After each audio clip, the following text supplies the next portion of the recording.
อ่ะมีแขกมาเฮือนพี่น้องแขกมายามมื้อนี้พี่น้องวันอาทิตย์สบายดีมื้อสุขคนพ่อบ้านเพิ่นแปลงรถเพมื้อนี้เป็นหยังรถฮะอันนี้ฮะเป็นหยังรถฮะโอ้จังละพี่มาแบบอ๋อเสียงพี่มาลูกเกือบบ่จังฮ้อนเออเสียงมันดังกรอกกรอกสงสัยมันโซ่เลยนะมันมีบ่กันนะโซหยังแม่กันนะกระเจายไปจานกระเจาย12วันนั่นมันบ่ถึกอันนี้มันให้พ่อบ้านเพิ่นเลือกเอาเลยเพิ่นสร้างรถคือกันอยู่หั่นละเลือกเบิ่งแน่รถเพิ่นเพเตรียมสิไปคุนโดนมื้อนี้ไปลิ้นคุนโดนแจ10บ่แต่มันบ่ถึกละหาเบิ่งถึกอยู่ดอกถึกแล้ว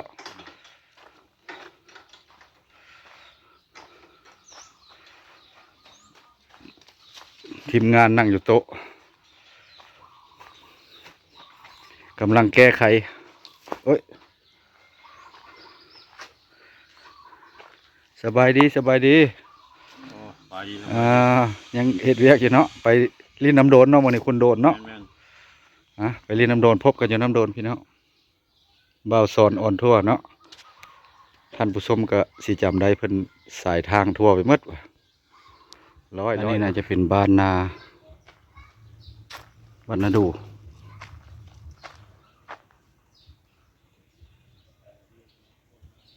ไปทางไหนละทีมงานยังบ่มารอพักถ่าทีมงานหน่อยนึง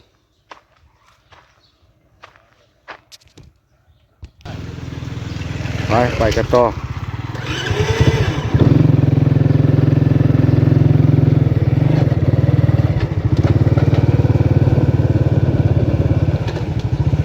หลังคาก็ห้างบ่ค่อยหลายไปเลยบ้านนี้ก็ได้อันนี้จะเป็นบ้านนาดู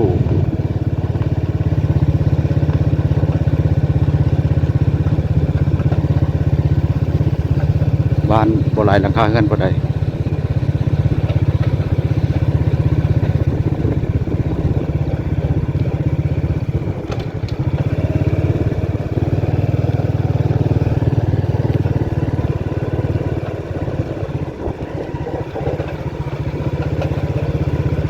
ขัวไม้เนาะบ้านนาดูเพิ่นใส่ขัวไม้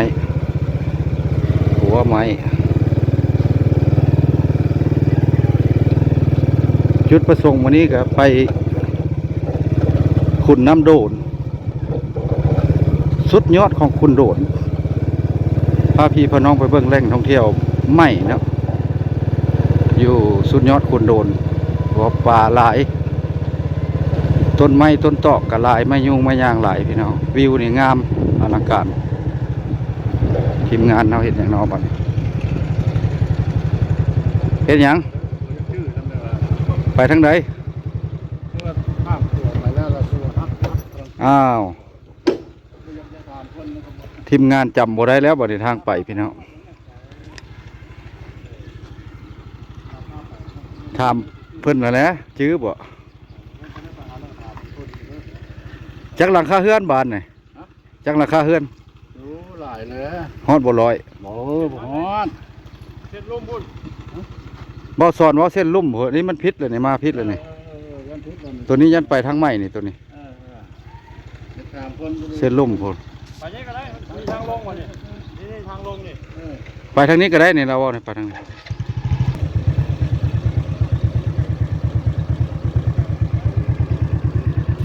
พี่ไปทางบ่สอนพี่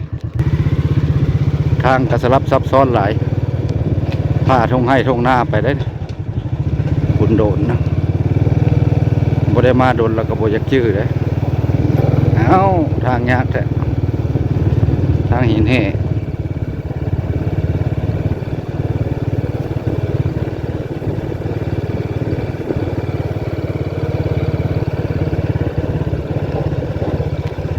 มาต้องได้ถือน้ำมากินพร้อมแบบนั้นก็ทางยากสิได้ขอปิดเดี๋ยวนี้ก่อนทางยากหลายทางหินแห่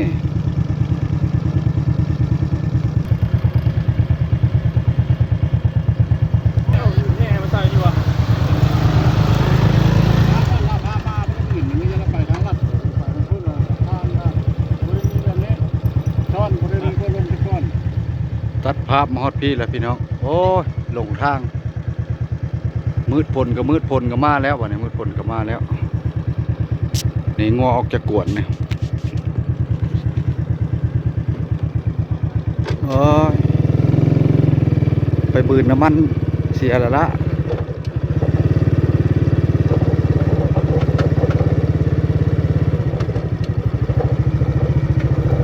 นอกนี่ละย่ามนั่นละมาแล้วมันได้ขี้เหือแล้วนี่น้ำท่วมหมด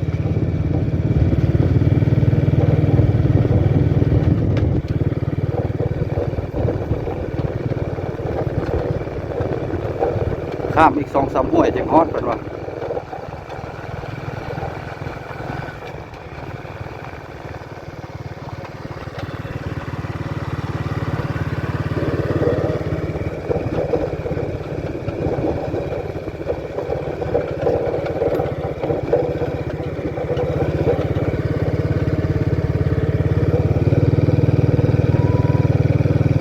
คุณโดนไก่เนาะเฉพาะนักท่องเที่ยวเข้ามาบ่ถึงติดตามส้มกิฟเอาท่านผู้ชมเนาะนำตับกิฟ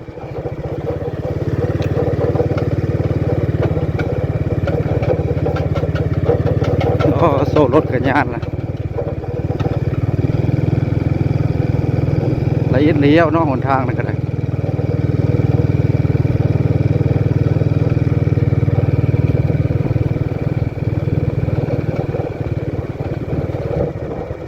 ไปบางย่านนี่มันหลงหนทาง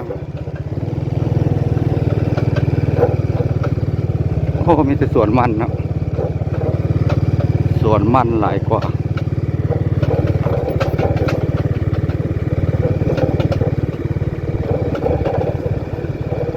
เพิ่นว่ามาฮอดนี่แหละข้ามอีกน้ำโดนไปอีกแล้วแม่นข้ามไปพุ่นแล้วนำไปเรื่อยๆว่ะบ่ให้ออกจากหนทางนี้ว่ะ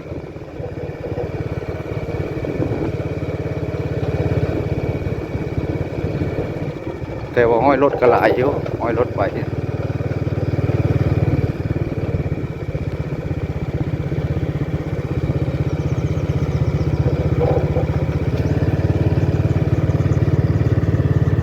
พอบ้านพาเลาะนำหน้าพาทางมาเลยเพิ่นนี่แหละพาลงทางที่นี่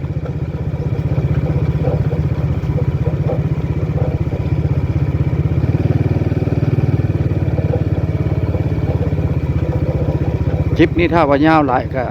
ได้ตัดออกเนาะท่านผู้ชมไปต่อ EP2 เนาะ EP2 ถ้าว่ายาวเกินไปเนาะเพราะว่ามันไกลไปคุณน้ำโดนเนาะคุณสุดยอดของคุณโดนของเมืองลับแลถ้าว่ามันยาวเกินไปแล้วให้ไปเบิ่งอยู่คลิป2เนาะเพราะว่าลงต่อเนื่องกัน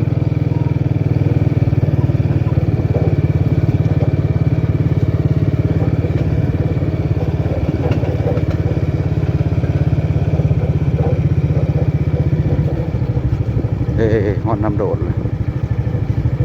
ลงนี้บนได้บ่เนาะชมนี่ก่อนบ่ ไปซื้อบ่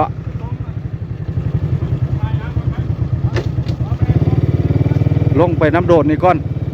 ลงไปกินอาหารกินส้มก่อน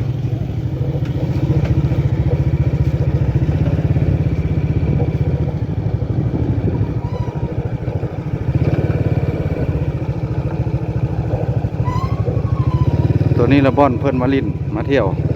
ชมวิวธรรมชาติก่อนบ่เคยมาบ่ เพิ่นยังบ่มามีแต่ไปไกลมาไกลว่าซั่น เคยแว่บ่แว่ลิ้นก่อนเอาไปแล้วมันต่ำเข้าใจมาแว่ลิ้นดีกว่าแว่ลิ้นก่อน งัวหลายเนาะเอาเมื่อยก่อนนี่ ควายดอนก็หลายเอาไปมันมีที่โค้งหน้าเฮือบอกกว้างวิทย์หันแล้วจนเริ่มเข้าดงใหญ่วิทย์ดงนั่นแล้วก็บริต่ำใช่กับตัวขุนนั่นเลย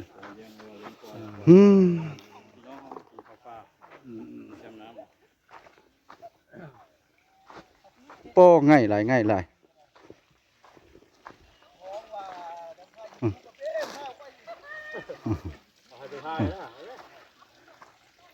โป้โตมีแต่ควายดอนทั้งหมด เพิ่นมากินข้าวป่าเนาะชมวิวธรรมชาติสายแห้งน้ำโดนตัวนี้จะเป็นท่าบ้านเพิ่นเนาะลงมานี่เส้นนี้ส่วนหลายงัวควายลงจากกวนก็มากินน้ำโดนนี่แหละเพราะว่ามันร้อนมันก็ลงมากินน้ำ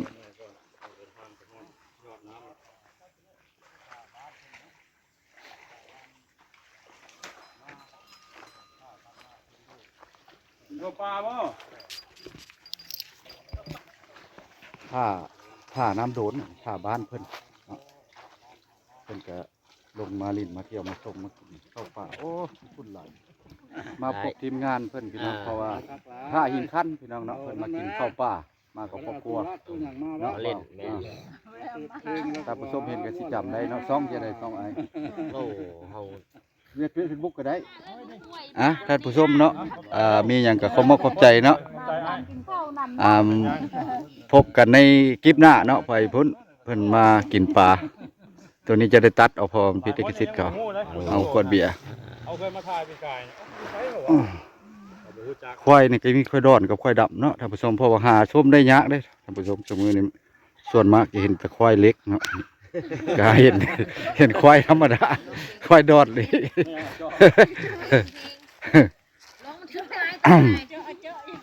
นี่ยังสิขี้เหือบ่น่ะ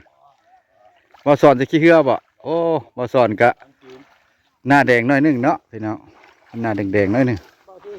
ไปท่านผู้ชมพบกันต่อพุ่นละ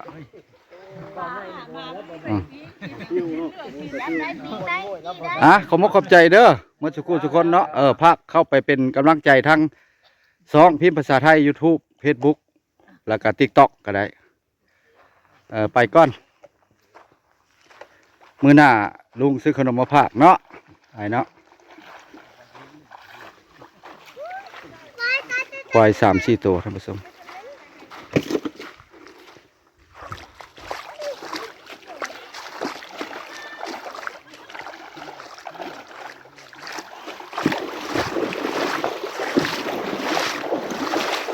เดินทางต่อยังบนฮอดจุดหมายปลายทางเพื่อเอาไว้พี่น้องเอาอันนี้ปลาพักผ่อน